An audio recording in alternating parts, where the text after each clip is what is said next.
చాలామంది ఇలా కూడా అనుకుంటారు, నేను ఇప్పుడిప్పుడే డిగ్రీ పాస్ అయ్యాను, ఉద్యోగానికి వెళ్తున్నాను, మార్కెటింగ్ అనే జాబ్ నాకు వచ్చింది, మార్కెటింగ్ జాబ్ చేస్తే దేవుడు నన్ను స్వీకరించడు, ఎందుకంటే అందులో అబద్ధాలు చెప్పాలి. ఎప్పుడన్నా వచ్చిందా మీకు ఇలాంటి ఆలోచన?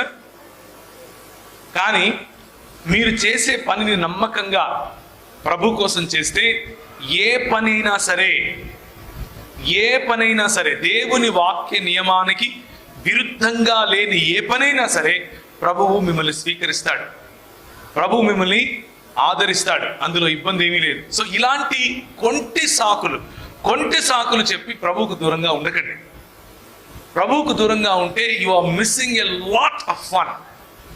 చాలా ఆనందాన్ని మీరు మిస్ అవుతున్నారు ప్రభువుకు దూరంగా ఉంటే. ఒకవేళ సో మీరు దూరంగా ఉండాల్సిన అవసరం లేదు, ధైర్యంగా ప్రభువుతో ముందుకు నడవండి.